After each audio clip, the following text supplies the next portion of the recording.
You ever wonder why someone who clearly has feelings for you, someone who you know thinks about you, still doesn't reach out? You know he craves you. You can feel it. The energy is there, the connection undeniable, and yet silence, no message, no call, no effort. Why? Because his ego is running the show. See, desire is not enough to make a man act. Feelings alone don't dictate behavior. If they did, he'd already be on the phone with you. But there's a battle happening inside of him. One part of him wants nothing more than to be near you, to talk to you, to be in your life in any way possible. But then there's the other part, the part that's terrified, the part that whispers, if you reach out, you're exposed. If you show her how much you want her, you lose power. Men are taught, directly or indirectly, that control equals strength, that the one who cares less wins. And for some men, that lesson is so deeply ingrained that even when they desperately want to reach out, they stop themselves. Not because they don't care, but because caring too much feels dangerous to their sense of self. It makes them feel weak, vulnerable, and vulnerability, that's a risk they don't know how to take. Now you might think, but why does he have to see it as weakness? If he likes me, why wouldn't he just act on it? Because for a lot of men, showing how much they care feels like handing over control. It's like stepping into the unknown with no armor. And the truth is, many men haven't learned how to be strong without their ego protecting them. They haven't learned that real confidence isn't about withholding affection. It's about having the courage to express it. So instead, he plays this internal game. He convinces himself that if he waits long enough, maybe you'll reach out first. Maybe you'll be the one to close the gap so he doesn't have to risk his pride. Or he tells himself that if he keeps his distance, his craving for you will pass, that if he ignores it long enough, the feelings will go away. But here's the kicker, they don't. That desire stays. It simmers. It lingers. And yet his ego refuses to let him act on it. And this is where so many women get caught in a painful loop. You feel his energy. You sense that he wants to reach out, but he doesn't. So you start questioning yourself. Did I do something wrong? Does he not care enough? Maybe if I just gave him a sign, he'd feel safe to make a move. But that's where you have to be careful, because the moment you start taking on the responsibility for making him feel safe enough to act, you start negotiating against your own value.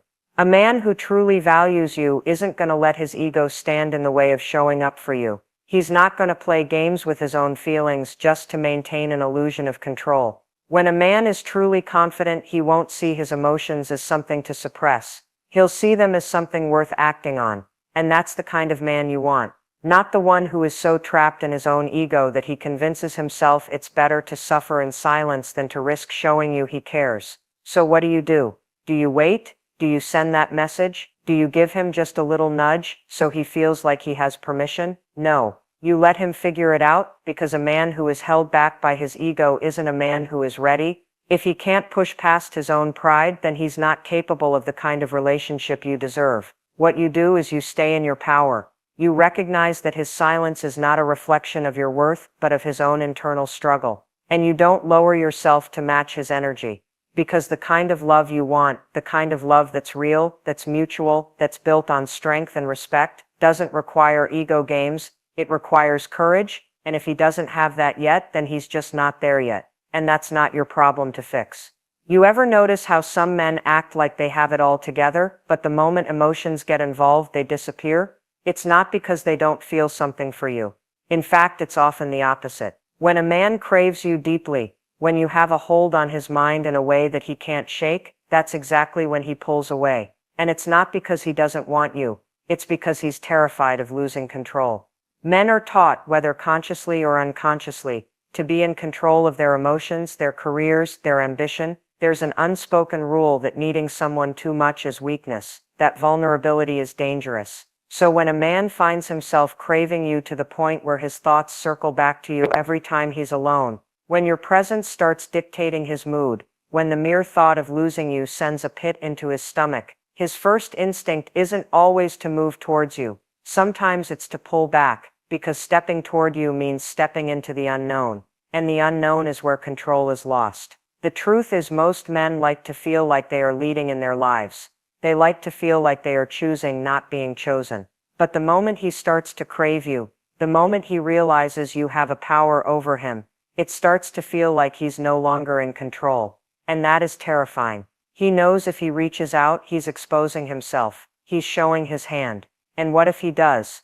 And you don't reciprocate with the same level of intensity? What if you have the ability to hurt him? What if he goes all in and you change your mind? This isn't just about romance. This is about survival. His instincts are telling him, stay in control. Don't let someone else dictate your emotions. Don't risk being the one who cares more. And so he holds back. He tells himself, if she wants me, she'll come to me. He convinces himself that if he just waits long enough, maybe the craving will subside. Maybe he'll get over you. Maybe you'll fade into the background like a passing thought. But here's what he doesn't realize. Resisting the urge to reach out doesn't make the craving go away. It only intensifies it. It only makes the tension greater. He fights the impulse thinking it's a form of strength, when really it's a form of avoidance. But here's where it gets even more complicated. The longer he resists, the more he starts to believe his own act. He starts to frame the story in his mind in a way that protects his ego.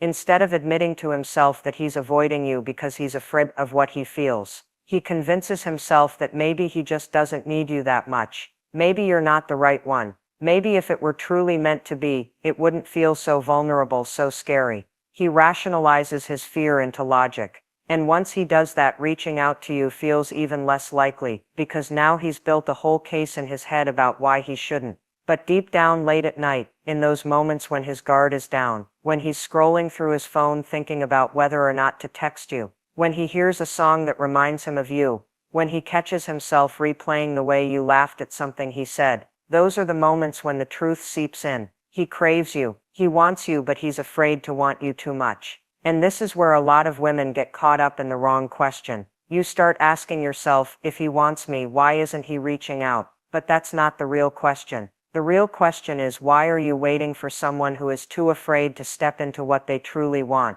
Why are you putting your power in the hands of someone who is still wrestling with their own fears? Because a man who is truly ready, a man who isn't afraid to lose control in the right way, won't let his fears dictate his action. He'll take the risk. He'll reach out. He'll step up. The reality is, control is an illusion. Love, connection, real chemistry, none of that exists in a space of control. The men who try to fight their feelings, who try to suppress their desire, who refuse to reach out because they're afraid of looking weak, they're not in control. They're just trapped in fear. And you waiting for them to make a move, you're getting caught in that same trap. So here's what you need to understand. A man who truly wants to be with you will find a way to be with you. Not because he's free from fear, but because he's willing to move through it. Because he understands that what he stands to gain is greater than what he might lose. Because he recognizes that the real strength isn't in control, it's in courage. And if he lets fear win, then he's already lost something far greater than control. He's lost the chance to experience something real with you. And that's his loss, not yours. If he's waiting for you to chase, it's not because he doesn't want you. It's because he's trying to shift the balance of power in his favor. See, attraction isn't always about who desires who. It's often about who is willing to take action on that desire. And for some men, the real game isn't just about liking you.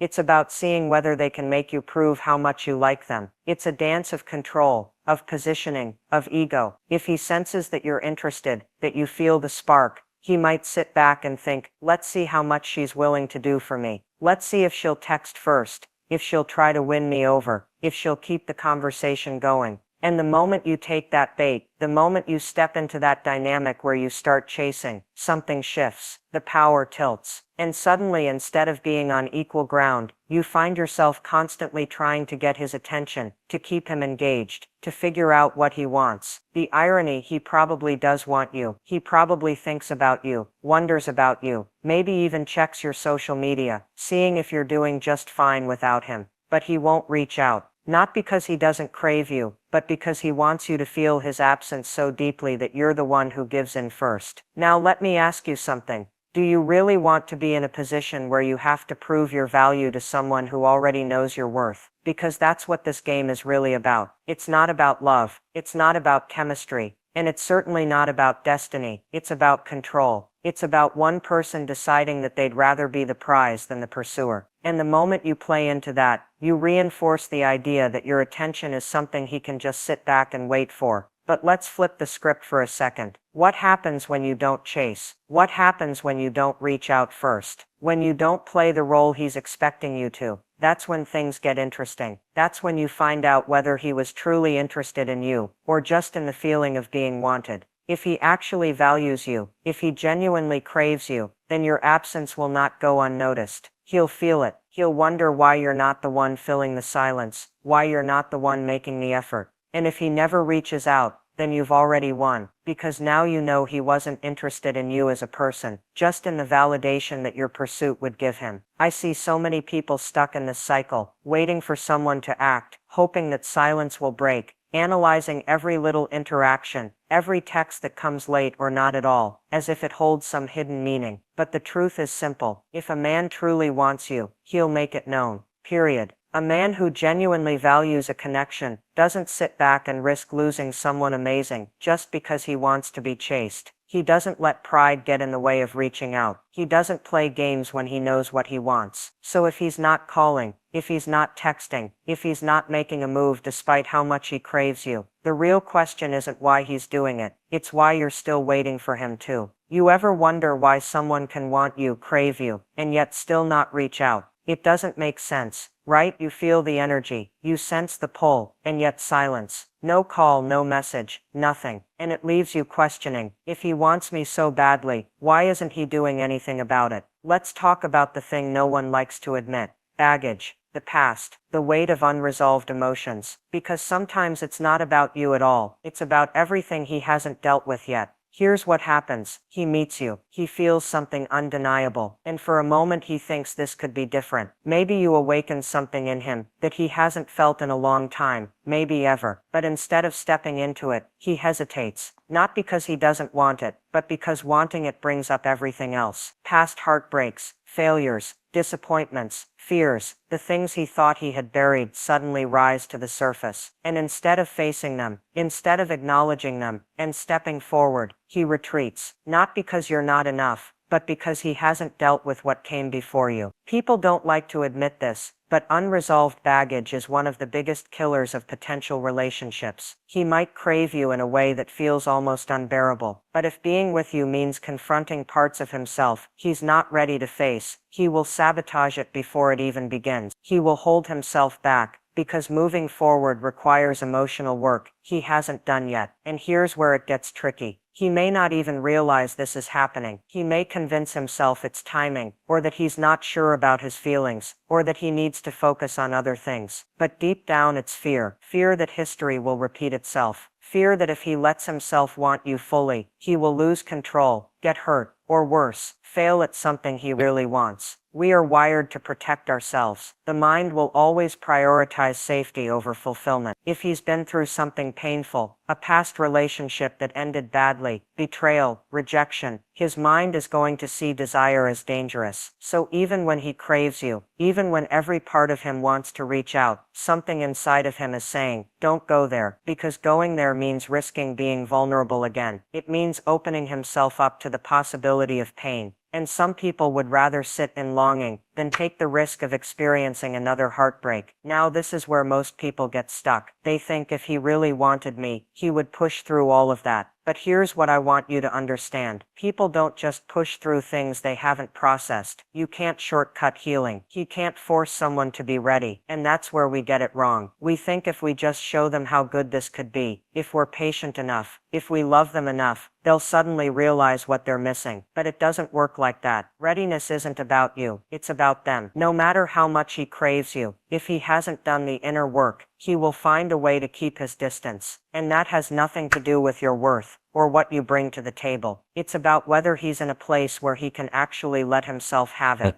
Think about it this way. Imagine someone who's been starving for days. They haven't had a real meal in a long time. Now you put a beautiful, nourishing plate of food in front of them. What do? You'd think they'd dive in, right? But sometimes they don't. Sometimes they hesitate, because eating again means acknowledging how long they've been without. It means remembering the pain of hunger, of deprivation, and that realization can be overwhelming. So instead of embracing what's in front of them, they pull back, not because they don't want it, but because accepting it forces them to confront how much they've been starving in the first place. This is what happens with someone who hasn't healed. He may crave you, but acting on that craving means acknowledging everything he hasn't dealt with, and that can be terrifying. It's easier to sit in longing than to step into something that requires emotional courage. It's easier to keep you as a beautiful idea, rather than a real person who requires effort, consistency, and vulnerability. So what does this mean for you? It means stop internalizing his inaction as a reflection of your value. It means stop waiting for him to wake up and see what he's missing. It means understanding that you can be everything he's ever wanted, and he still won't act on it if he's not in the right place to receive it. And that is not your problem to fix. You deserve someone who is not just drawn to you, but ready for you. Someone who isn't just craving you in silence, but actually willing to do something about it. And the more you invest in someone who isn't showing up, the more you are teaching yourself that longing is acceptable, that almost is enough, but it's not.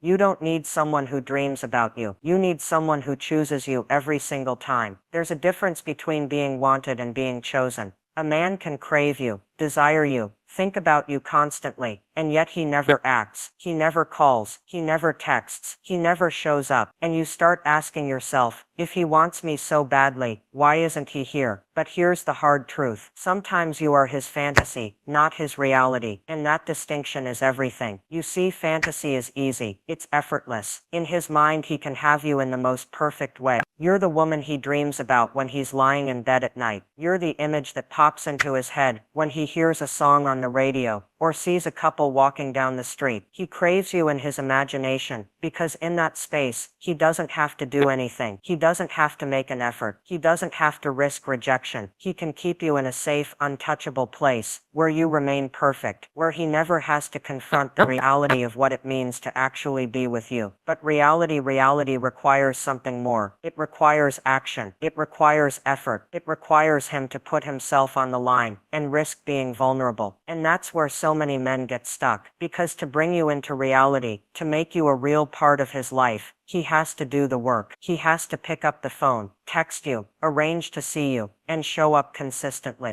And the moment he does that, he can no longer control the fantasy. He can't edit out the parts of life that don't fit his idealized version of you. He has to deal with the messy, real, beautifully complicated woman that you are. And if he's not ready for that, he won't step forward. Now, here's where a lot of people make a mistake. They think if he wants me this much, then surely at some point he'll make a move. But that's not how this works. A craving without action is just a thought. It's a momentary indulgence, a fleeting feeling that gives him a rush, but doesn't change anything. And you are not here to be a fleeting thought in someone's head. You are here to be valued, prioritized, and pursued in the real world. The problem is when you're someone's fantasy, it can feel intoxic. You sense their desire, you catch glimpses of their interest, and you convince yourself that it's only a matter of time before they finally give in. But days pass, then weeks, and then months, and you realize it's all been in his head. He has lived 1,000 moments with you in his mind, but not a single one in real life, and that is where the danger lies. Because if you allow yourself to be a part of someone's fantasy for too long, you start living in it too. You start waiting. You start holding space for someone who has never actually claimed that space. You start hoping that one day he'll wake up and finally do something about what he feels. But the truth is, if he wanted to, he would. What's really happening here is that he's choosing the comfort of his imagination over the effort of real love. Because real love is inconvenient. It requires showing up when it's hard, having conversations that might be uncomfortable, and making decisions that take courage. And not every man is ready for that. Some men would rather hold on to their fantasies because they don't demand anything from them. A fantasy doesn't require responsibility.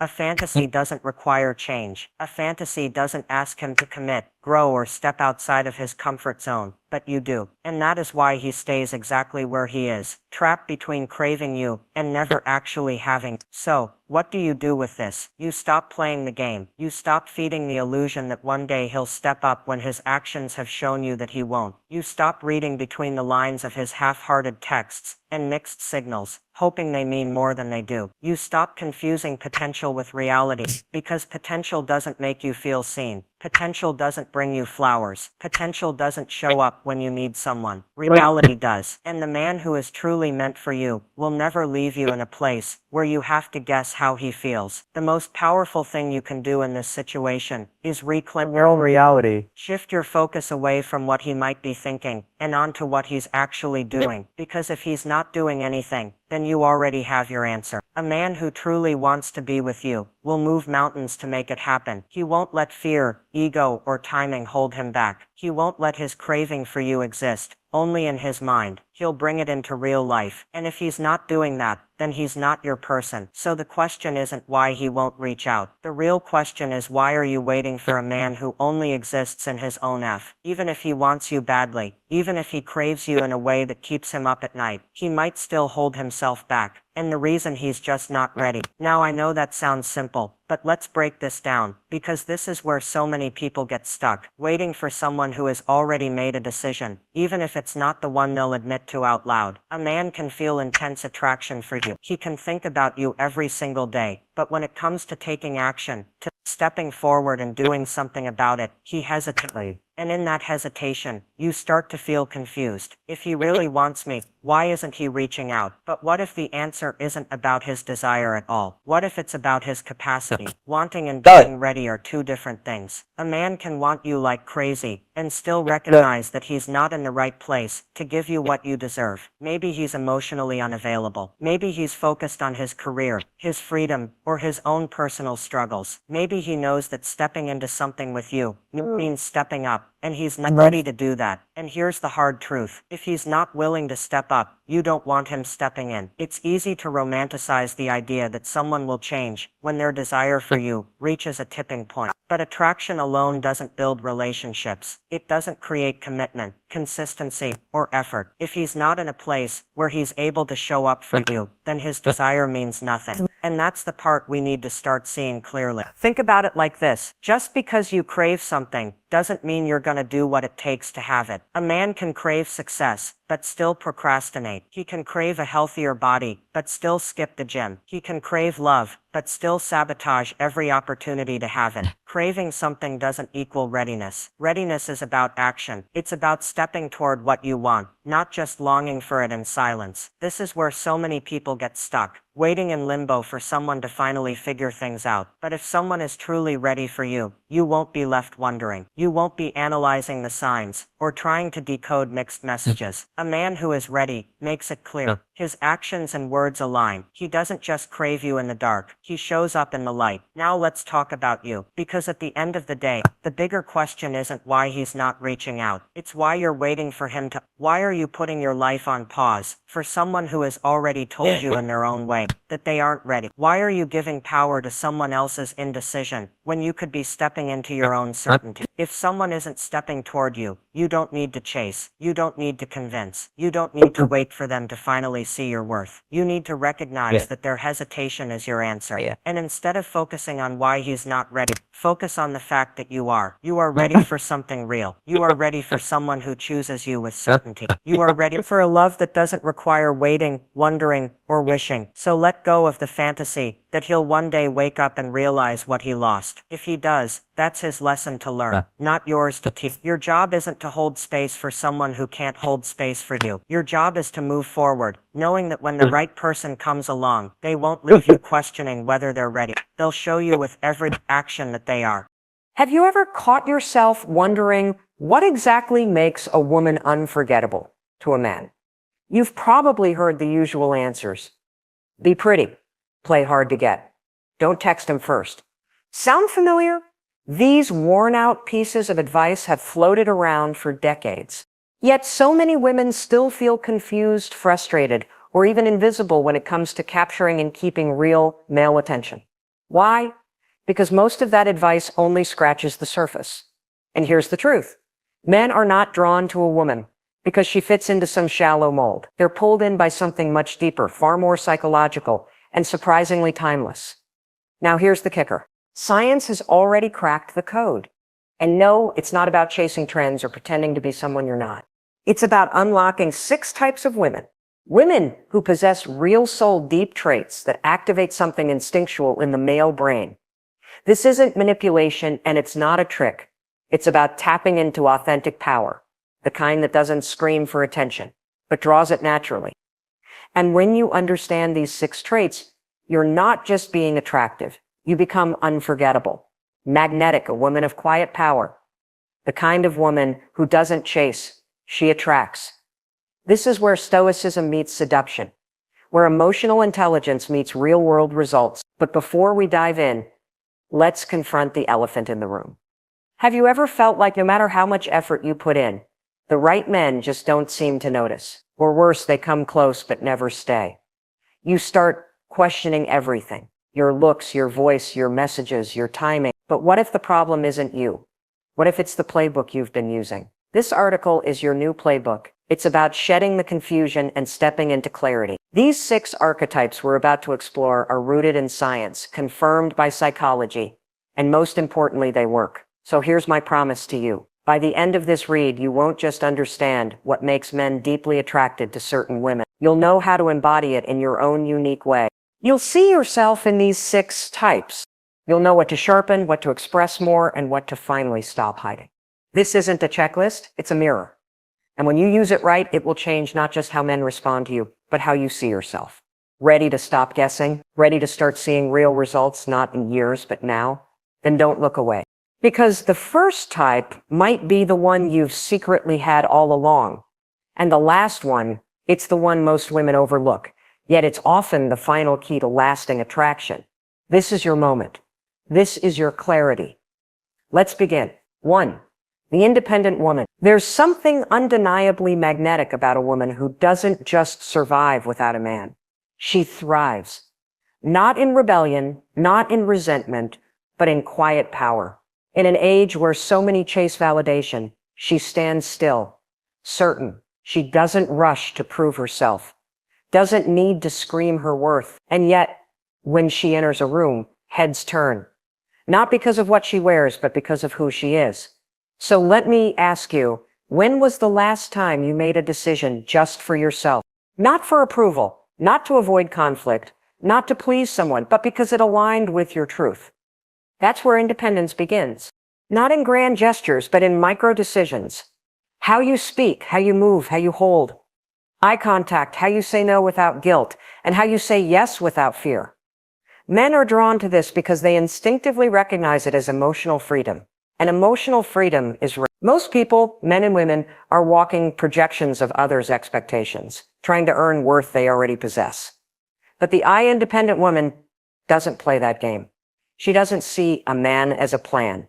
She doesn't build her identity around being chosen. She's already chosen herself. That's where the pull lies, not in arrogance, but in wholeness. Because wholeness is magnetic. In the philosophy of Stoicism, self-reliance is not cold detachment. It's inner peace. It's the calm in the storm, the anchor in the chaos. And when a woman lives this way, she becomes unshakable. She is not indifferent to connection. Far from it. She desires love, intimacy, partnership, but not at the cost of her soul. That's what makes her irresistible. A man doesn't feel obligated to rescue her or entertain her or fix her because she's not broken. He's intrigued. He wants to know what fuels her, what keeps her grounded, what makes her laugh when no one's watching. He senses that she doesn't chase validation, so he offers it freely. He senses she doesn't fear loneliness, so he leans in, not because she needs him, but because she invites him. And here's the paradox. The more she lives for herself, the more men want to be a part of her life. The more she pours into her passions, her growth, her relationships, the more others want to pour into her. That's not an accident. That's nature. That's psychology. According to multiple studies, including those rooted in evolutionary psychology, men are biologically and neurologically attuned to women who exhibit signals of autonomy and agency. These aren't just attractive traits. They're indicators of a high-value partner. A woman who knows who she is will be less reactive in conflict, more resilient in challenge, and more generous in peace. She won't drain a man emotionally because she's already filled her own cup. And yet society has long told women that being too independent is a threat, that men will feel emasculated, that she'll be too much, that she should shrink a little, soften a little, smile a little more. But here's the truth. A man who is truly strong, grounded, and mature does not fear her fire. He's not intimidated by her light. He's drawn to it because her independence isn't about control. It's about clarity. It's about knowing what she brings to the table and not being afraid to eat alone. So how do you cultivate this? How do you become the woman who owns her life so deeply that love becomes a compliment, not a crutch? It starts with reclaiming your narrative. Ask yourself, where have you been waiting for permission? Who taught you that love only comes if you dim your light? What beliefs are you still carrying about what makes you worthy in a man's eyes? The Stoic woman understands that these beliefs are illusions. She replaces them not with rebellion, but with sovereignty. She rewrites the script.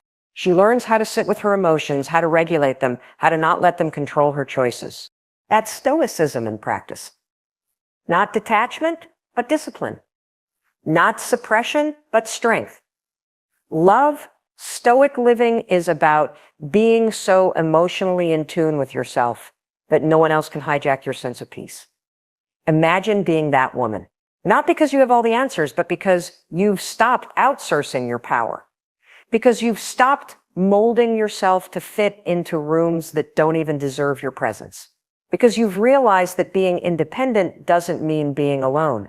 It means being sovereign. It means you don't fall into relationships. You choose them. You don't beg for attention. You attract it through alignment.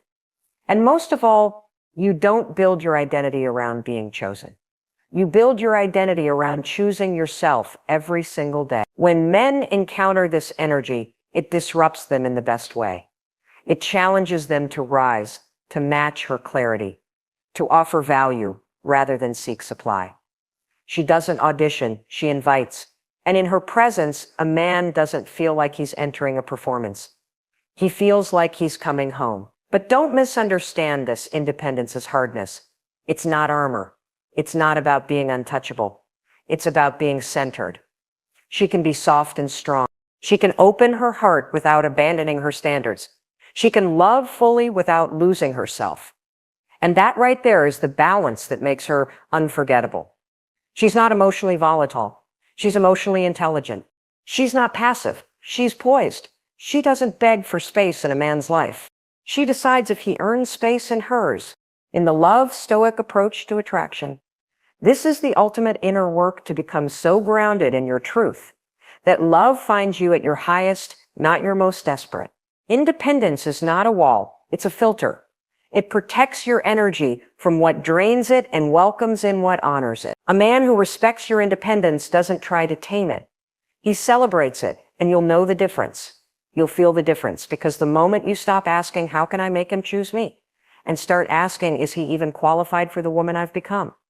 Everything changes. That's the real shift. That's where transformation begins.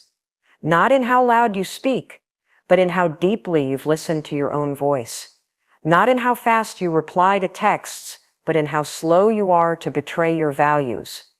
Not in how many men notice you, but in how few can access you. The stoicism of the independent woman is rooted in discipline, not the rigid, punishing kind, but the loving, respectful kind. She honors her own time, her own needs, her own pace. She doesn't rush intimacy. She lets connection build. She doesn't perform to be liked. She shows up as herself, knowing that the right ones won't need her to be anything else. That's not ego. That's self-rust. And it's one of the rarest, most attractive things a woman can possess. Love Stoic relationships are built on this foundation. Two whole people choosing each other, not completing each other. Two people who are strong apart and even stronger together. And here's the beauty of it.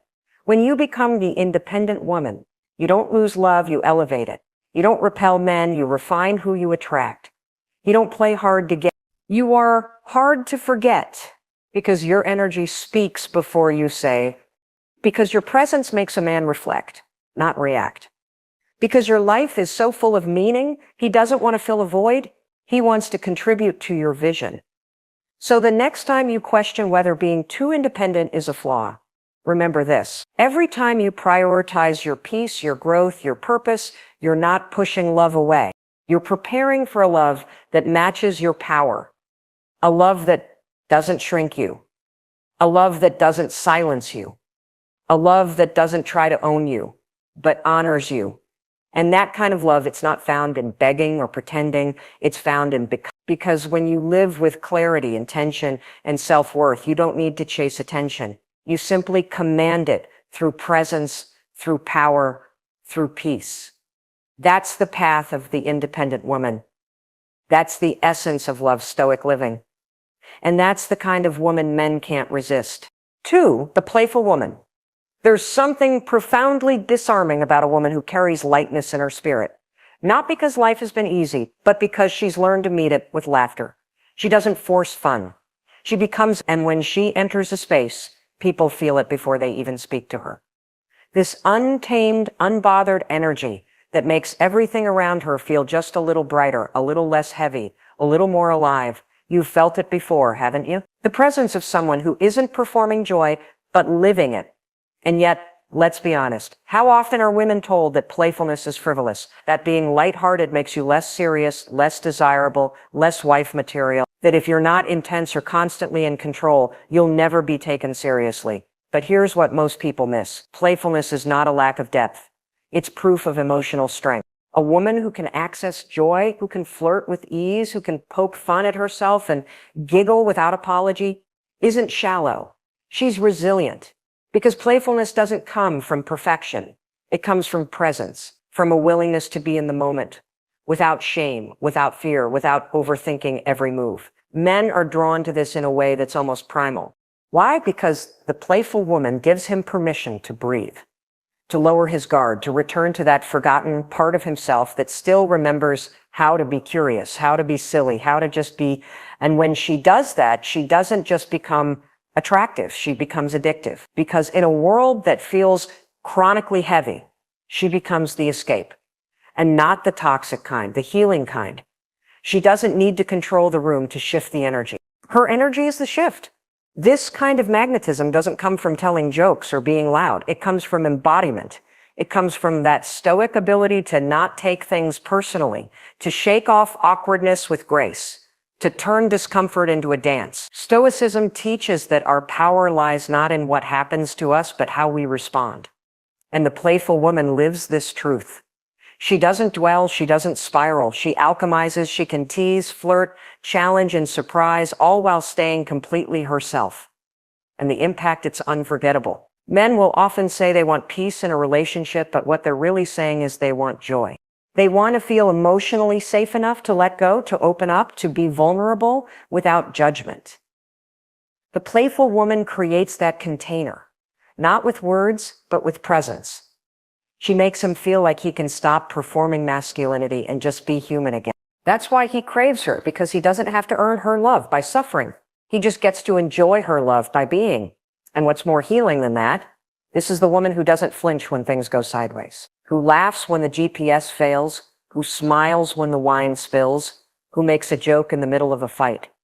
Not to avoid emotion, but to remind both of you that love isn't war, it's connection.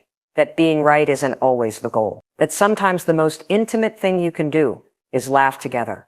This kind of laughter, the unfiltered, belly, soul awakening kind, is bonding. It releases endorphins. It builds trust. It lowers defenses. Science backs this up over and over. Couples who laugh together stay together. Why? Because shared joy becomes shared memory. And shared memory becomes emotional glue. And the playful woman, she's the source of that glue. Not because she tries to be entertaining, but because she's in tune with herself, with the moment, with the man in front of her. And this is where her power lies. Not in control, but in flow. She knows how to pivot. She knows how to ride the tension. She knows how to be spontaneous. And spontaneity isn't chaos. It's emotional agility. It's presence. It's freedom. The kind of freedom that feels like fresh air to a man who spent his life holding it together. And when he finds a woman who lets him unravel in a safe, joyful way, he remembers what it feels like to be fully alive. That's not something he walks away from. That's something he chases. And yet, don't mistake her joy for naivety. The playful woman isn't blind to pain. She's just not owned by it. She knows darkness. She's faced rejection. She's had days where laughter was the farthest thing from her body. But she didn't let those moments define her. She returned to joy again and again. That's not childishness. That's mastery. That's the love stoic path in action. Feel it all. Attached to nothing, choose to come back to light, choose to reframe, choose to rise. And when she does, men don't just see her as fun, they see her as free. And freedom, that's the most attractive energy in the world. Because it's rare. Because it can't be fake. And because once a man has tasted that kind of presence, the kind that looks him in the eyes and smiles at his tension instead of shrinking from it, he'll do whatever it takes to keep it in his life. But remember, being playful doesn't mean being passive. It means you lead with warmth, not fear. You flirt because you enjoy it, not because you need the outcome. You laugh because your soul is open, not because you're avoiding depth. Playfulness is layered. It has wit, it has sensuality, it has intelligence. It's the art of creating lightness in a world full of weight. And when you master that art, you become unforgettable. Not because you're perfect, but because you're alive. Because you remind him how good it feels to live fully, to drop the mask, to smile from the gut. That's not nice to have. That's essential. That's medicine. And it's yours to offer. If you choose to stop apologizing for your joy, if you choose to stop dulling your sparkle to fit into someone else's shadow, if you choose to reclaim the parts of yourself that still believe in magic, because the playful woman isn't an act. She's a remembrance of who you were before the world told you to toughen up, before you learned that emotions were weaknesses, before you stopped dancing in public or talking to strangers or laughing at nothing. She's the return to softness and strength. She's joy and depth. And the men who matter, they know the difference. They don't ask her to tone it down. They rise up to meet her frequency. Because her joy is a signal. Her playfulness is a portal. Her lightness isn't a distraction. It's the invitation. And once they've tasted that energy, no other connection feels the same. So if you're that woman, or if you're ready to become her, don't hold back. Let the world feel your joy. Let your voice carry laughter. Let your heart flirt with life. Because your playfulness isn't random. It's wisdom. It's emotional intelligence in action. It's the ultimate form of attraction. And if this resonates with you, if you felt seen, if you're smiling right now, or if you suddenly remembered the last time you laughed for real, then I want you to take one simple action, like this video.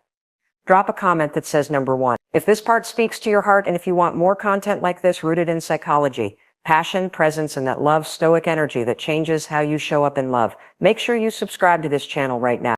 Don't just watch. Join the conversation. Your growth, your joy, your playful power, it starts right here. 3, the mysterious woman. There's a quiet kind of gravity in a woman who doesn't rush to be understood, who doesn't hand over her entire story in the first conversation, who speaks with intention and listens with presence, yet always seems to hold something back, not out of manipulation, but out of self-respect. The mysterious woman is not a puzzle to be solved. She is a presence to be experienced. Her mystery does not stem from game playing or artificial distance, but from her depth, a depth that invites curiosity rather than demands attention. And this distinction is powerful in a world obsessed with instant access, constant updates, and overexposure. She is the contrast. She understands that not everything must be revealed to be real. That sometimes the most powerful form of communication is restraint. That silence, when used with purpose, can say more than 1,000 words. So what exactly makes her so captivating? It's the fact that men can't quite place her yet. They can't stop thinking about her. It's the way she listens without rushing to respond. It's how she can stand in a crowd and not need to dominate it. It's her ability to reveal just enough to draw you in, but never so much that the mystery dies. The mysterious woman understands the art of pacing, not just in romance, but in all areas of life. She knows that everything revealed too quickly loses its weight. That intimacy is not a sprint, but a dance. That desire is sustained by discovery, not disclosure. And she does not fear being misunderstood by those unwilling to look deeper, because her value does not come from being seen. It comes from being felt.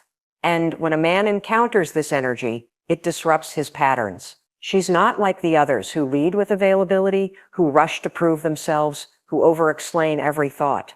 She is content in the knowing that not everyone needs to understand her.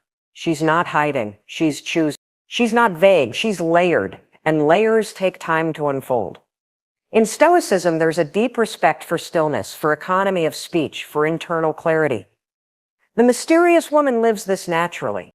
She's not reactive. She's responsive. She chooses her words not to impress, but to express. And when she withholds, it's not to play power games. It's because she understands that privacy is power, that preserving parts of herself isn't weakness, it's wisdom. That the more sacred the truth, the fewer people deserve access to it.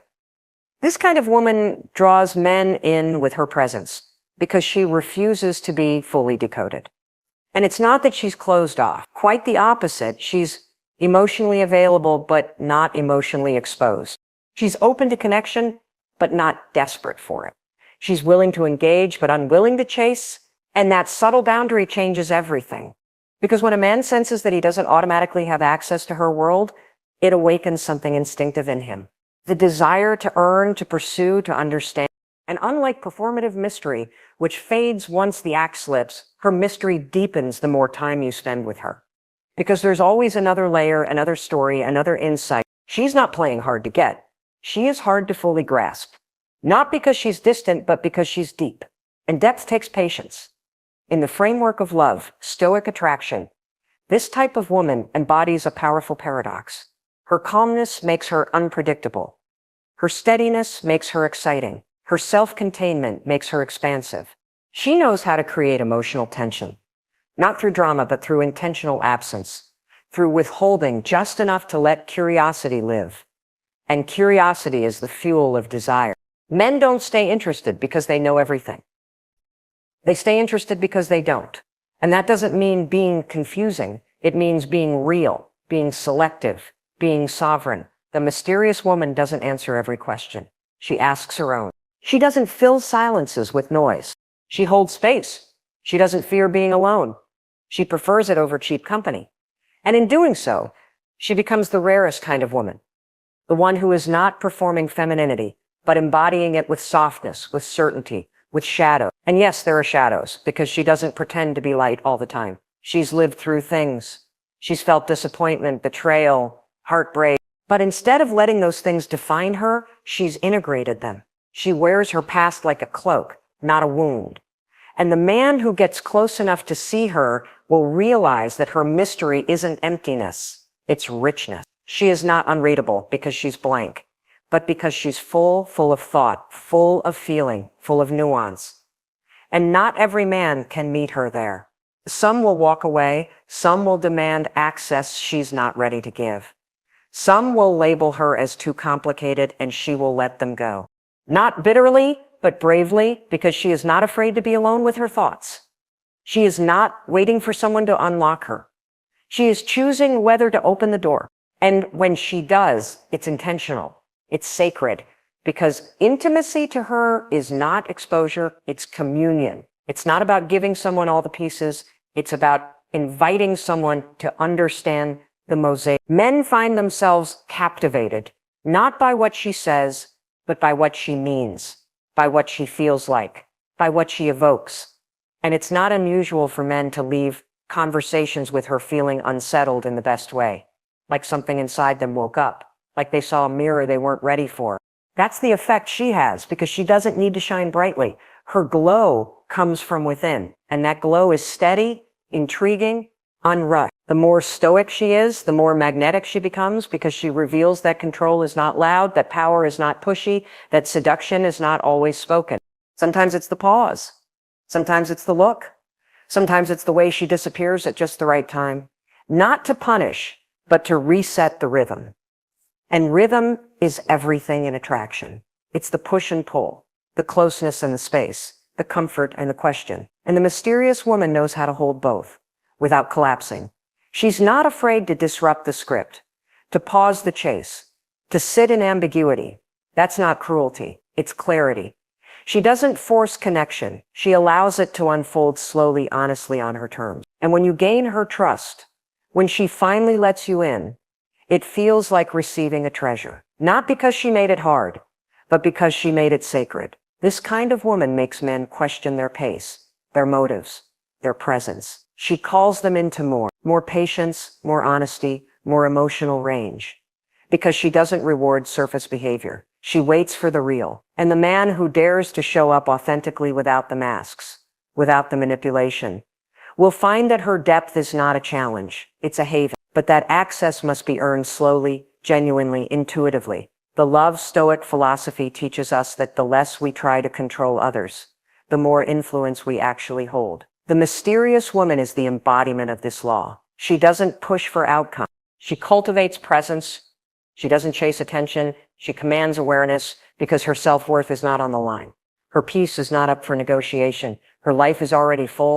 And that fullness makes her rare because most people are leaking energy, leaking boundaries, leaking stories. She's preserving, protecting, holding. She lives by the idea that the most valuable things are rarely seen by everyone. That the most beautiful places aren't advertised, they're discovered, and that the most unforgettable women are not the ones who perform constantly. They are the ones who dare to hold something back, not because they're hiding, but because they found something worth protecting themselves. So if you've ever felt like you were too quiet, too subtle, too layered, understand this. Your depth is your advantage. Your silence is not a weakness, it's a message. Your mystery is not a mask. It's an invitation. And the right man, he'll lean in. He won't demand more than you're ready to give. He won't interrogate your pace. He'll match it because he'll understand that what you're offering isn't just attention, it's access. And access to a woman like you is not a right. It's a privilege, a sacred unfolding, a story worth reading slowly. 4. The confident woman. Confidence is not volume. It is not aggression. It is not dominance or bravado or the loudest voice in the room. Confidence is quiet power. It is knowing your worth in silence. It is walking into a room without needing to announce yourself and still being felt. The confident woman is not trying to prove anything because she already knows who she is. That knowing is what men are drawn to. Not the performance of confidence, but the embodiment of it. Confidence that comes from acceptance, from self-awareness, from mastery over your mind, not just your image. It's the way she stands, not just upright, but with presence. The way she makes eye contact, not to intimidate, but to connect. The way she expresses herself, not to be approved, but to be real. That kind of confidence is magnetic because it cannot be bought, borrowed, or faked. And here's what makes it irresistible. It creates safety, emotional safety, psychological safety. The kind of safety that allows others to drop their guard, to stop posturing, to be human. Because when she walks in her own truth, others feel permission to walk in theirs. A confident woman doesn't have to chase. She doesn't have to manipulate. She doesn't have to explain her value because she embodies it. And when a man meets a woman like this, he feels it before he can name it. He feels it in the calmness of her voice, in the certainty of her boundaries, in the grace of how she says no without guilt, in the clarity of how she receives a compliment without shrinking. She doesn't ask for permission to take up space. She simply does. She doesn't need validation to believe she is enough. She simply is. That doesn't mean she never doubts herself. Confidence isn't about never feeling fear. It's about choosing courage anyway. Choosing to show up even when it's hard. Choosing to honor your standards even when it means standing alone. And that courage, that inner certainty, that's what a man cannot resist because it means she won't settle. It means she's not going to be impressed by empty gestures or charmed by half-hearted effort. It means he has to show up with more presence, more truth, more integrity. Confidence invites depth. It filters immaturity. It draws in strength and sends insecurity running. And here's what's powerful. Confident women don't demand respect. They command it just by how they carry themselves. That's not arrogance. That's alignment. In the philosophy of Stoicism, confidence isn't about boasting. It's about mastery of the self. Control over emotion, clarity in thought, strength in action. It is built not through pretending, but through repeated proof that you can trust yourself. And that's what the confident woman has. An internal track record of rising, of recovering, of facing herself honestly. She knows what she's made of because she's tested it. And when you know that, truly know it, you walk differently. You love differently. You let go differently. You don't fear rejection because rejection doesn't subtract from your worth. It only redirects your energy. You don't chase love because love that has to be begged for will never feel safe. You don't attach to every outcome because you trust that what's meant for you cannot be lost.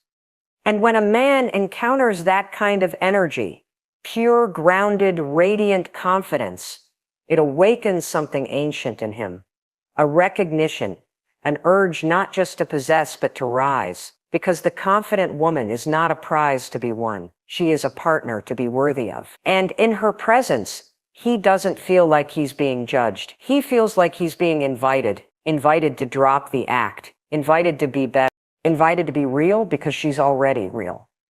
She's not pretending to be okay to make him comfortable. She's not shrinking her standards to be liked.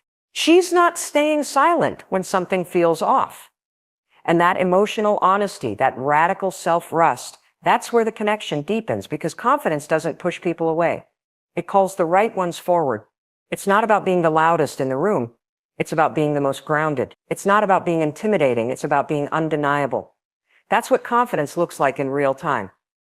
Not needing to post everything online, not needing applause to feel worthy, not needing anyone to complete you because you're already whole.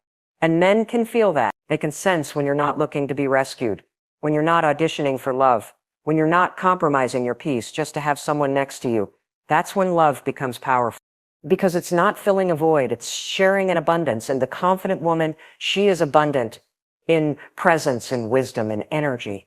She doesn't just walk in confidence, she breathes it. And every interaction becomes a reflection of it. She doesn't compete, she collaborates. She doesn't gossip, she uplifts. She doesn't settle, she selects. And when you carry yourself this way, you become unforgettable. Not just to men, but to everyone who meets you. Because confidence isn't just attractive, it's contagious. It makes people want to be better. It makes people want to stay close. Because being around someone who's not afraid to be themselves gives others permission to do the same. That's the kind of energy that transforms rooms, that leads without force, that speaks without shouting, that loves without losing. That's the love stoic confidence. A confidence rooted not in ego, but in essence. And yes, it's a choice.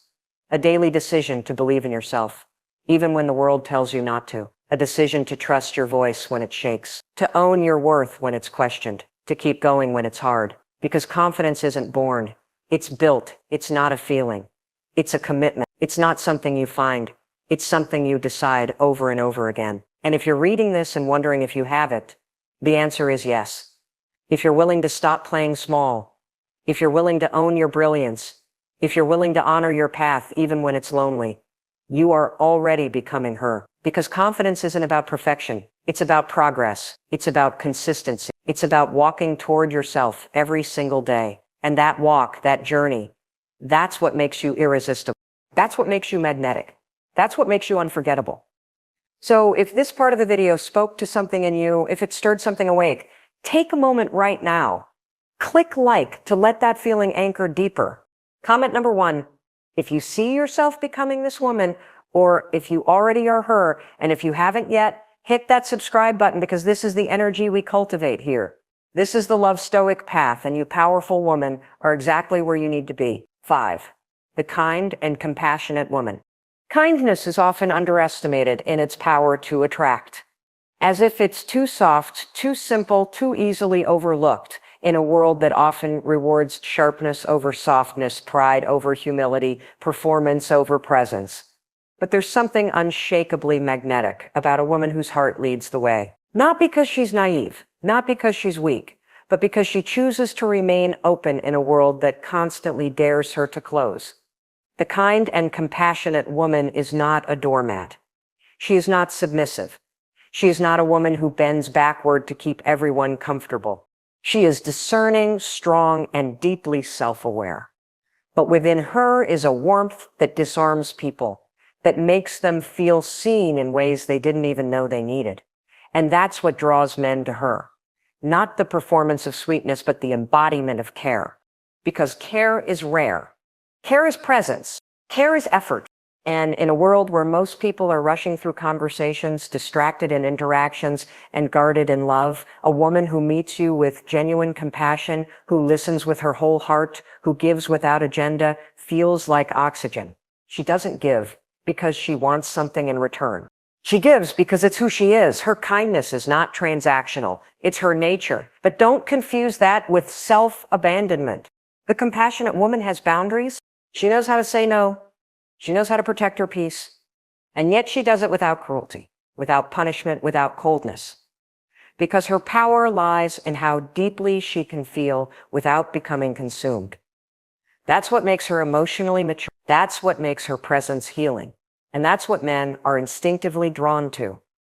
Not just someone who is beautiful, but someone who is emotionally safe. Someone who sees their pain without judging it, who holds space for their humanity, who knows how to be soft without falling apart. In Stoicism, compassion is strength, not indulgence.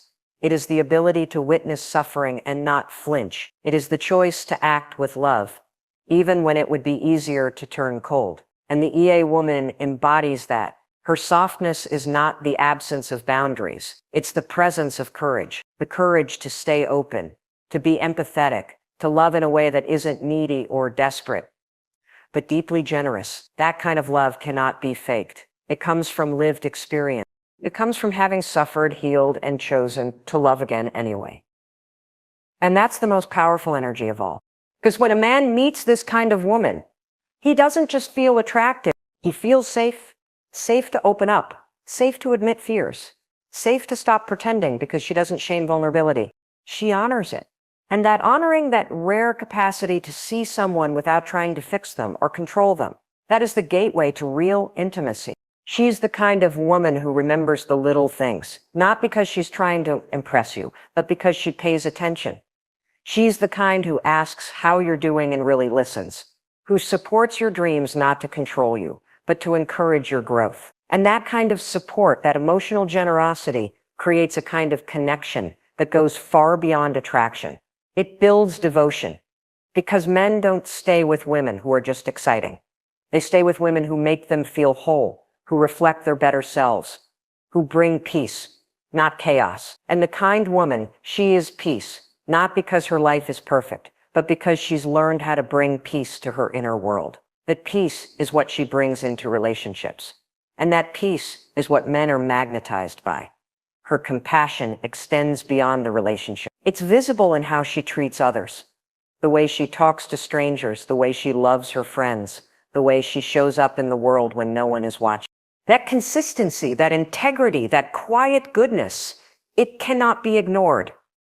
It speaks louder than any grand gesture. It makes people feel safe to be themselves. It makes a man feel like he's with someone who won't just love him at his best, but stand beside him at his worst. And that kind of loyalty, that kind of depth, it's not just rare, it's irreplaceable. And yet, it's important to understand kindness doesn't mean perfection. The kind woman is not without flaws. She gets angry. She gets hurt. She has bad days.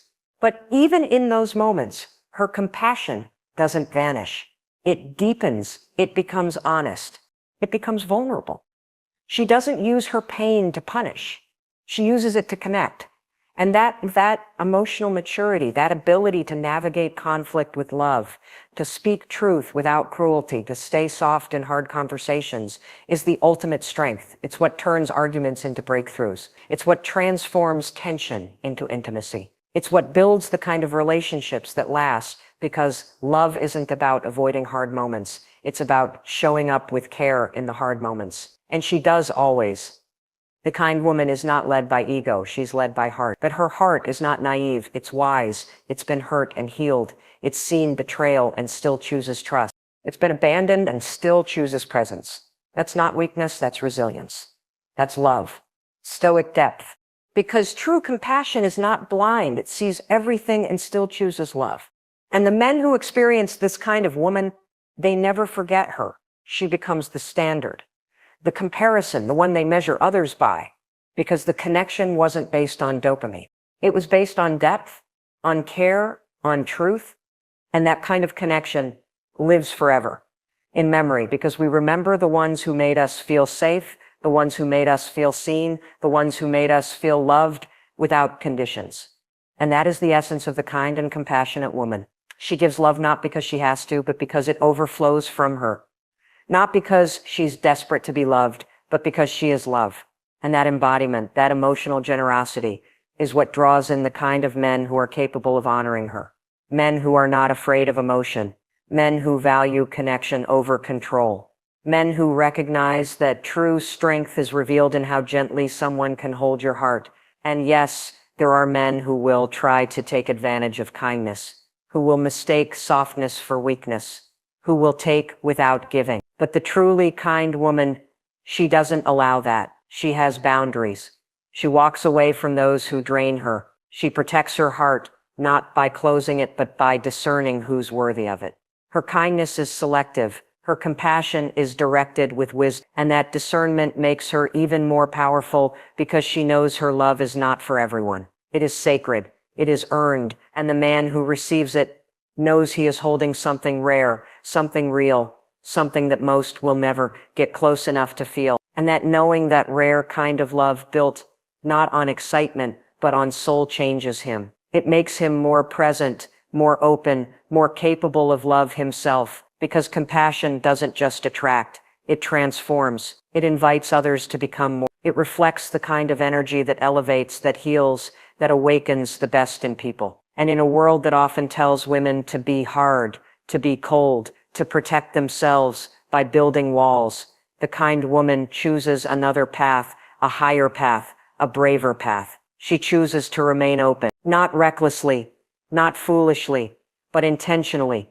because she knows that love is not a game, it's a gift, and she gives it not to everyone, but to those who have shown they can hold it. That choice, that strength, that compassion, it's not just attractive, it's unforgettable. 6. The passionate woman. There is a fire that lives inside the passionate woman, not a reckless blaze that consumes everything in its path, but a steady, radiant heat that warms, inspires, and awakens everyone around her. She is not loud for the sake of attention, nor is she quiet to be polite. She is expressive, intense, alive in her being, and men cannot help but be drawn to her, not because she's trying to seduce them, but because she is fully seduced by life itself. Passion is not just what she does. It's how she breathes, how she moves, how she speaks about what matters to her. It's the way her eyes light up when she talks about her purpose, the way her voice changes when she tells a story that moves her, the way she becomes magnetic without even trying, because every part of her is in harmony with her inner truth. The passionate woman doesn't seek validation from others. She is already validated by her vision. And that's what men find irresistible. Not because she needs them, but because she chooses to share her world with them. A world that is rich, vibrant, purposeful, a world built on more than routine, a world infused with meaning. And here's the secret. Passion is contagious. When a woman lives with passion, when she is fully immersed in her art, her mission, her values, her goals, she reminds others, especially men, of the parts of themselves they've neglected. The part that wants to create, that wants to feel, that wants to pursue something beyond survive. Her presence doesn't just attract, it awakens. That awakening is irresistible because most men are trained to suppress their passion, to focus on achievement, competition, conquest. But when they encounter a woman who lives for more than outcome, who lives for the experience itself, they feel something stir inside them, something ancient, something alive, and suddenly they want to be around her. Not because she's predictable, but because she's real. Passionate women are often misunderstood. People call them too much, too intense, too dramatic. But what they really mean is, you make me feel things I'm not ready to face. And the passionate woman, she does not shrink to comfort others. She does not dim her fire so the room doesn't feel overwhelmed. She doesn't hide her truth to protect someone else's ego. She burns with purpose, and only those who can stand the heat are allowed near. That's not arrogance, it's clarity. She knows that her energy is sacred, that her presence is not to be wasted on those who aren't ready to receive it. Her standards aren't rules. They're boundaries rooted in self-respect. And this is where her power deepens, because she is not swayed by surface charm. She's moved by soul, by values, by vision. The man who captures her heart is the one who can meet her there, not just with words, but with depth, with consistency, with emotional range. Because she's not interested in half-lived lives. She wants more. More meaning, more connection, more truth. In Stoicism, passion must be tempered by wisdom, but it must not be extinguished. A life without passion is a life without direction, without soul, without growth. The passionate woman integrates this balance. She doesn't let her fire burn out of control, but she also doesn't cage it. She channels it, she chooses it. And that makes her unstoppable. It also makes her deeply attractive because passion is purpose in motion. And when a man sees that, when he witnesses a woman fully owning her drive, her ideas, her mission, it changes how he sees her. She becomes more than a partner. She becomes a muse, a mirror, a reminder that life is not meant to be muted, that love is not meant to be dull, that relationships are not meant to be transactional. They are meant to be transformational. The passionate woman brings that to the table. She doesn't settle for fine. She doesn't entertain lukewarm love. She wants the kind of connection that ignites growth, that challenges comfort zones, that brings both people to life in ways they never knew possible. And she brings that energy into every room she enters, into every project she touches, into every word she speaks. Men notice this. They feel it in her body language, in her pace, in the way she leans in when she talks, in the way she owns her convictions, even when they're unpopular. She is not swayed by trends or approval. She follows her internal compass. She knows who she is. She knows what matters. And she knows what kind of life she's building. That kind of clarity, that kind of fire, that's rare. That's potent. That's what makes her unforgettable. Passion doesn't always look loud. Sometimes it's quiet intensity. Sometimes it's how she reads, how she writes, how she creates, how she thinks. But no matter the form, the frequency is the same. She cares. And that care, it breaks through numbness. It wakes people up. It shows a man that there's still room for devotion in a distracted world, that it's okay to feel deeply. That being moved is not weakness, it's strength. The passionate woman makes emotions safe again. She doesn't apologize for loving hard. She doesn't second guess her excitement. She doesn't tone down her joy just because someone else is uncomfortable. She invites others to meet her there in presence, in boldness, in truth. She is the one who dances even if no one joins, who starts the conversation others are afraid to have, who lives from her heart without fearing its scars. And that fearlessness, that freedom, it's irresistible because men want to feel, they want to be seen. They want to be inspired. They're tired of surface, of performance, of games. And when they meet a woman who makes passion her default, not her exception, they try harder, they open more, not because she asks them to, but because her energy demands it. And when two passionate people come together, it's not chaos, it's creation, it's power, it's fuel. That's what the passionate woman offers. Not safety in the conventional sense, but safety in authenticity. She shows you who she is from the start. She doesn't pretend to be neutral. She is here to feel, to expand, to evolve. And the man who's ready for that, he'll see her not as too much, but as everything he never knew he needed. Because love without passion is maintenance. Love with passion is movement. And she is the movement. So if this part of the video spoke to your soul, if you see yourself in this fire or feel something inside you waking up, then don't stay quiet. Like this video to affirm what you feel. Drop a number 1 in the comments if you know this is you or the woman you're becoming, and subscribe now to join this journey.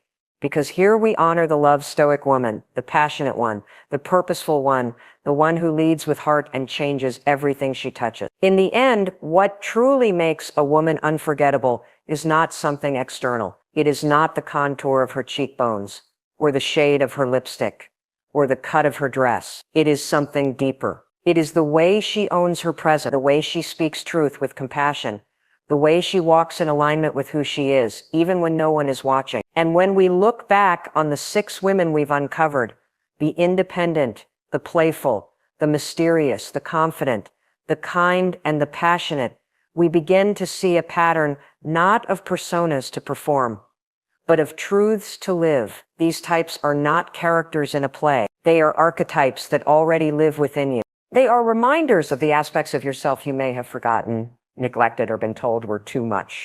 But what if your independence was never a threat? It was your standard. What if your playfulness wasn't immaturity, but emotional wisdom?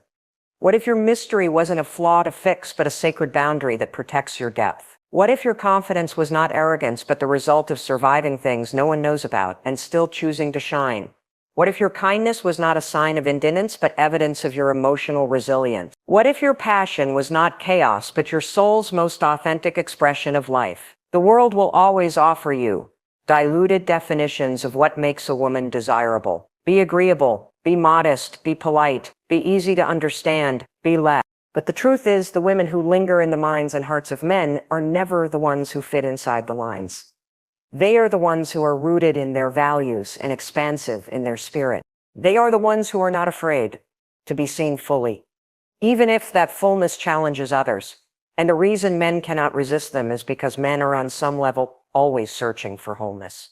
Not a woman to complete them, but a woman who has completed herself. That is the love stoic woman. She is not reactive to trends or desperate for approval. She is grounded, graceful, and powerful. She embodies self-respect in how she loves and self-discipline in how she lives. She is not all fire or all water. She is both, not all softness or all strength. She is the integration of both poles. Her life is not about avoiding pain, but mastering how to move through it with integrity. And that's what separates her from the rest, because she doesn't use femininity as a costume. It's a language she speaks fluently, naturally, instinctively. And this energy changes the way men relate to her. She is not easily impressed, not because she is arrogant, but because she has standards forged through self-awareness. She doesn't chase attention because she knows her presence is the gift. She doesn't tolerate mistreatment because she has healed enough to know she deserves more. Her life is her evidence. Her choices are her credentials.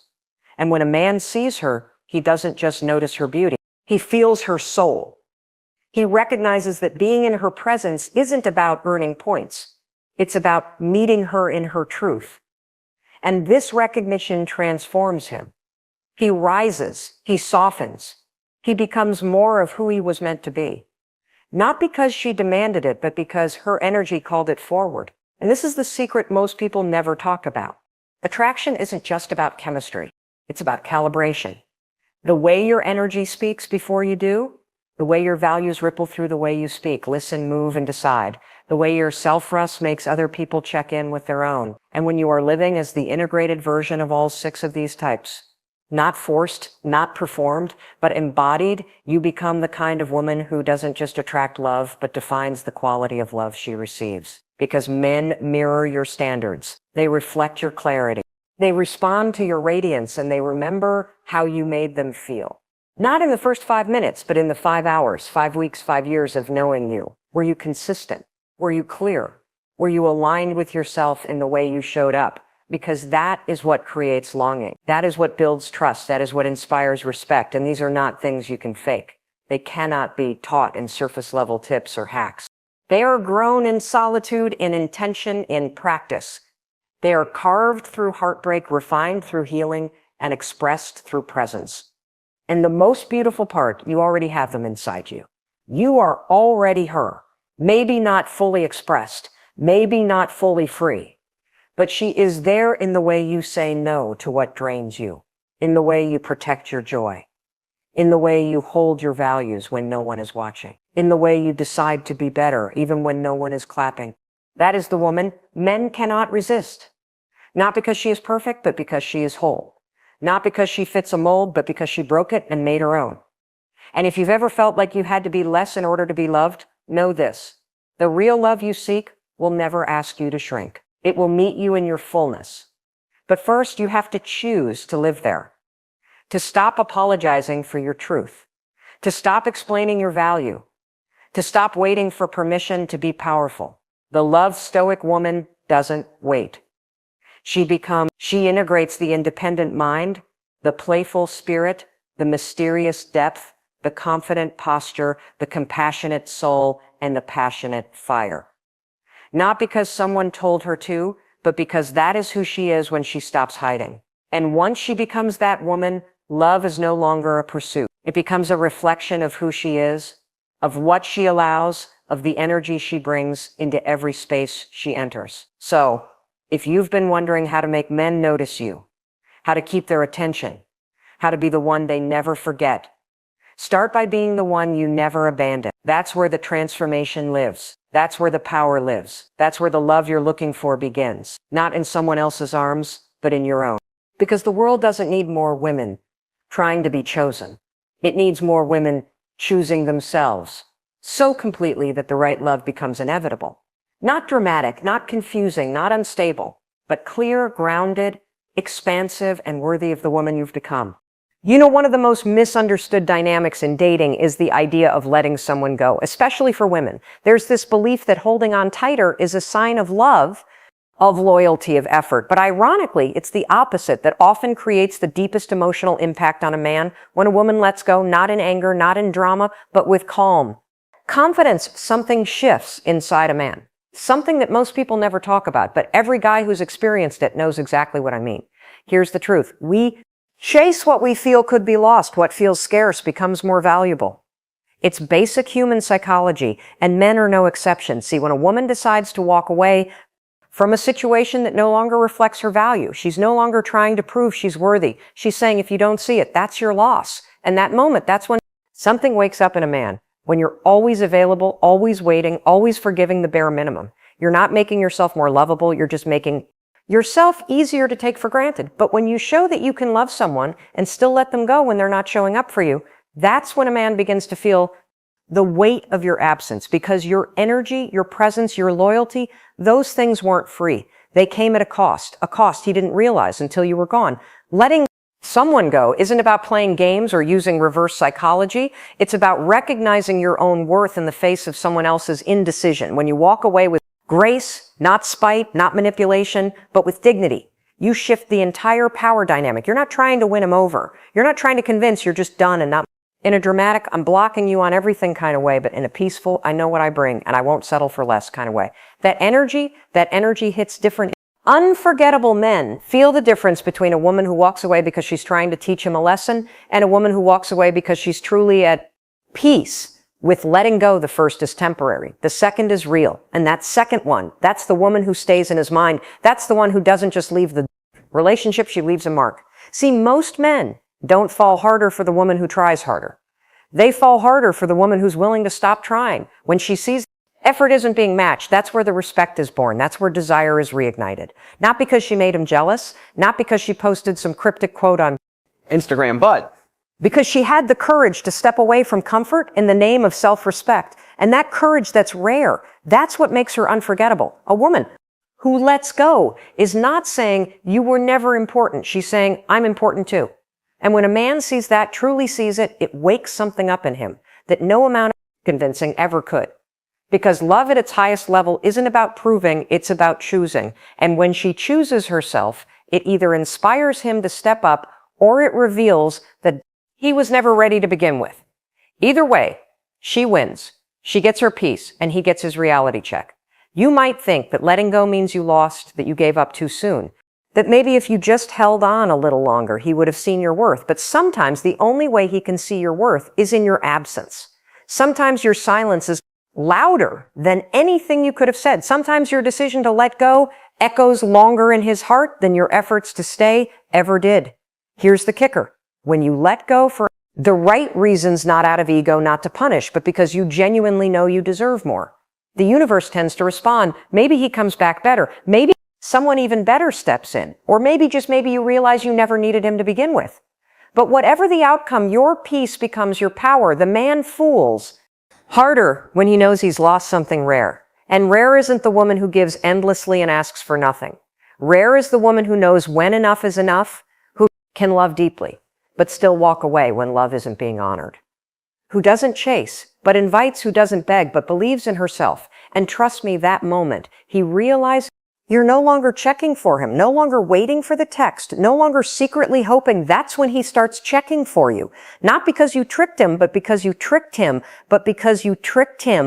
showed him that your love is a privilege, not a guarantee. You reminded him without saying a word that the moment he stopped choosing you was the moment you started choosing yourself, men. That's when men fall the hardest. When a woman sets a boundary and is willing to walk away, something shifts in the way a man sees her. It's not just about the action of leaving. It's the message that action sends. It says, I'm not afraid to lose you if keeping you means losing myself.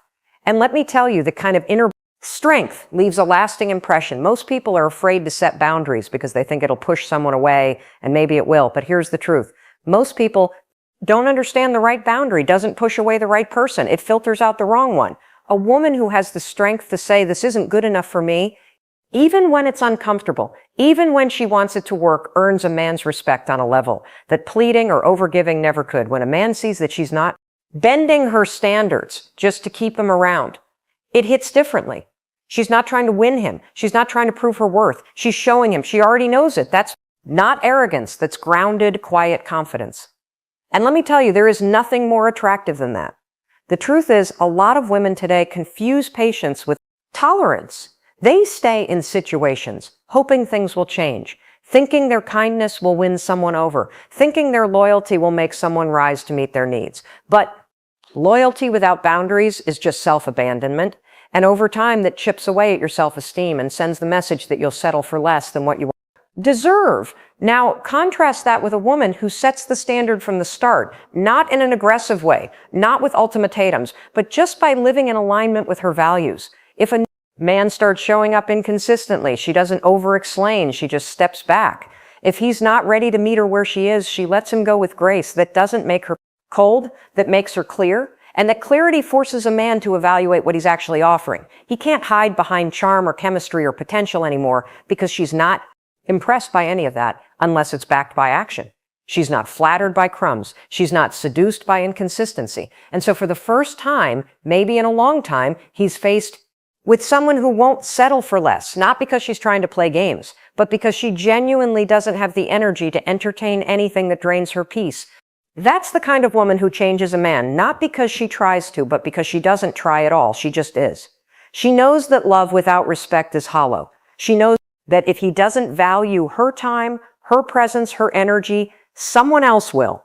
And she's willing to walk away, not as a strategy, but because she's not afraid to be alone. If it means being true to herself. You know what happens when a man encounters that kind of energy at first? Maybe he's surprised. Maybe he even tells himself she's just trying to get a reaction. But then time passes. She doesn't chase. She doesn't check in. She doesn't remind him what he lost. She's just gone. And that's when it hits him, because now he's not comparing her to the woman who begged or compromised. He's comparing her to silence. He's comparing her to the absence of peace he once took for granted. And suddenly, everything she stood for, the standards she upheld, the values she lived by, become clear. That kind of boundary, it doesn't just create respect, it creates reflection. He starts to realize that her silence speaks louder than anything she ever said, that her walking away wasn't a punishment, it was self-preservation, that she didn't try to convince him of her worth because she knew the right person wouldn't need convincing.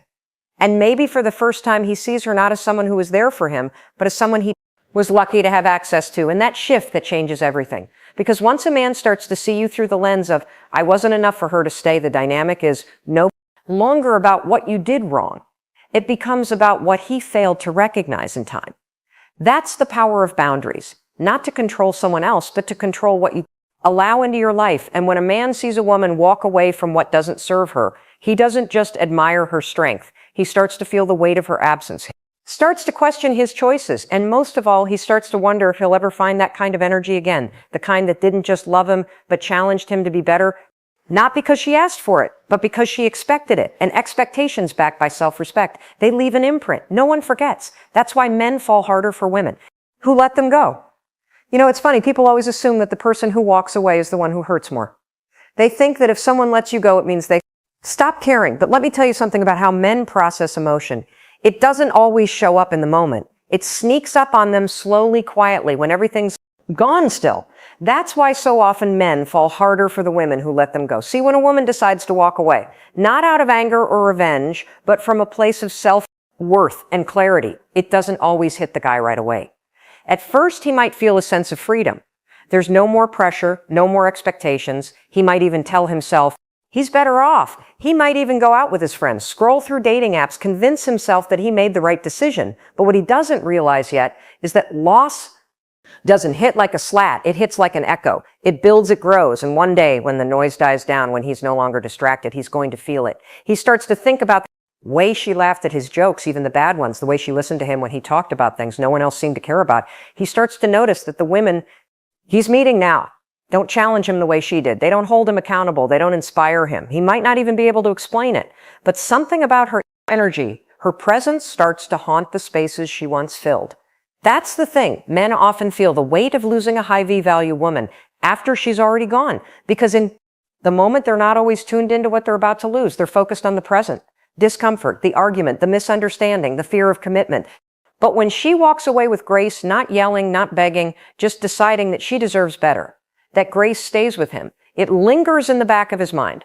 That's when the real emotional impact starts, not during the fight, not during the goodbye, but weeks later when he's lying in bed alone, wondering why he hasn't been able to connect with anyone else in the same way. When he checks her Instagram and sees her smiling, not waiting for him to come back, but actually glowing on her own, that's when it starts to hurt. That's when it starts to really sink in.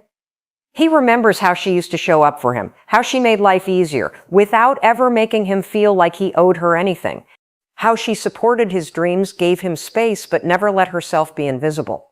He starts to realize she wasn't trying to control me. She was trying to love me, and I didn't see it. And this realization, it's devastating, because by then it might be too late. She's already moved forward. She's already stepped into a version of herself that doesn't need closure, doesn't need validation, and sure as hell doesn't need to chase someone who didn't see her value the first time around. And men feel that contrast deeply, the contrast between how secure, inspired, and grounded they felt when she was in their life and the emptiness they feel without her. She becomes the benchmark for what they now realize they want, but may never find again. You know what makes this even more powerful? She didn't have to cut him down to walk away. She didn't trash him to her friends or slam the door behind her. She just looked at the situation and said, this isn't good for me anymore. And that quiet confidence, it leaves a mark. It makes him rethink. Because when a woman lets go, it's not just the end of a relationship. It's the beginning of his emotional awakening. That's the moment he starts to realize what real connection feels like. It's not just about attraction or comfort. It's about how someone makes you want to be better. And she did that. She brought out the version of him he didn't even know existed. And now that she's gone, he's left trying to find that version of himself again without her. That's why men fall harder, because it takes time for them to understand what they had. It takes space, silence, and often solitude. And by the time they do, she's already free. She's already whole. She's already out there living a life that no longer includes them. And that's the moment it all hits. She was the one, and he let her go. When a woman lets go, instead of clinging, she's making a statement that's louder than any argument, any last-ditch effort to make it work. She's saying, I know who I am and I know what I deserve. That kind of quiet confidence. It hits different. It doesn't scream for attention. It doesn't beg for love. It just walks away when something isn't aligned. And men feel that deeply. Maybe not right away, but they do. And that's the moment that changes everything, when a woman lets go from a place of self-respect. Not bitterness, not manipulation, not punishment, but genuine clarity. Something shifts in the dynamic, because most men are used to women trying to hold on. They're used to being chased after. They're used to women accepting less than they deserve in hopes that one day maybe he'll change. But when a woman refuses to play that game, when she steps out of that cycle and says, no, this doesn't work for me, without needing him to validate that decision, it disrupts the entire pattern. It shakes something awake in him. Suddenly he's not in control of the rhythm anymore. She is. And here's the thing. When a man meets a woman with that level of grounded self-worth, she stands out, not because she tries harder, but because she doesn't try at all to make someone see her value. She simply knows it, and she lives from that place. She doesn't need to yell, I deserve better. She just moves on and makes space for better. And that's unforgettable. Because think about it, most people stay too long. They stay because they're afraid they won't find someone else. They stay because they've invested time. They stay because they think leaving is giving up. But a woman who can leave, not out of anger, but out of truth, that's rare. And men notice rare. They feel it when she exits their life with grace, instead of resentment, with dignity, instead of desperation. And they remember it because she didn't try to be chosen. She chose herself. And in that moment, she becomes powerful in a way that no amount of effort could ever replicate. Here's the part people don't talk about. When she lets him go, he might not chase her right away. He might think she'll come back. He might think she's bluffing because that's what he's used to. But when days go by, then weeks, and she still isn't reaching out, that's when it hits. That's when he realizes this wasn't a game. This wasn't a tactic. She really meant it. She really walked. And that's when the value of what he lost becomes clear. Not because she tried to prove it, but because she didn't have to. That's how men fall harder. Because her silence speaks her absence, teaches her self-worth, makes noise without ever saying a word. It's not easy to let someone go when you care. It's not easy to detach from a connection that felt meaningful, but it's one of the most loving things a person can do for themselves. And ironically, it's often the moment someone else begins to truly see what they had, when you know your worth. You don't chase clarity from someone who's shown you confusion. You don't beg for consistency from someone who's only offering chaos. You don't lower your standards to keep someone around you. Raise your standards and see who steps up or who steps aside. And when you let someone go, not because you stopped loving them, but because you started loving yourself more, you shift from being someone who waits to be chosen, someone who does the choosing. That's when everything changes. That's when he realizes you weren't waiting around to be good enough. You already were. And now he starts asking questions. Why didn't she fight for this? Why was she so okay with letting me go? Was I not important enough to her? Or did she just know she deserved more? And right there in that moment, her absence becomes louder than her presence ever was. Because when a woman leaves with quiet power, she becomes the unanswered question. And men are wired to chase answers, to solve puzzles, to figure out what they don't understand. The more emotionally composed and self-possessed she is in that moment, the more he starts to feel the imbalance. He thought he had the upper hand. He thought he could come and go. But suddenly, she's the one with all the emotional control. And it makes her and it's not about playing games. It's not manipulation. It's about alignment. She's not walking away to get a reaction. She's walking away because she doesn't need. One, she knows what she's worth. She knows what she wants. And if he's not showing up in that space, she has the courage to step out of it. That kind of clarity, that kind of self-respect, it creates intrigue because it's rare. It's not what most people do. Most people cling to what's fading, hoping to revive it. But when she lets it go, when she lets him go, she becomes the woman he didn't get to keep and didn't know how much he wanted until she was gone. It might not happen overnight. At first, he might feel a sense of freedom, like he dodged something, like it wasn't a big deal. But slowly reality starts to shift. Days pass, weeks maybe, and then something small. Her favorite song, a message she used to send, the way she laughed creeps in, that emotional space she used to fill. It's empty now, and it doesn't feel as good as he thought it would. He starts replaying the moments in his head, the way she looked to him, when she was present, the way she cared, without needing to control the way she listened when no one else did, and the way she simply walked away when she realized he wasn't showing up for her. And that mystery, that question of how could she just let go so easily, doesn't leave him, because deep down he knows it wasn't easy. He knows it took strength. He knows she chose to let him go, not because she stopped caring, but because she started caring more about herself. That flipped the narrative. Suddenly, she's no longer the one he walked away from. She's the one who chose herself over him.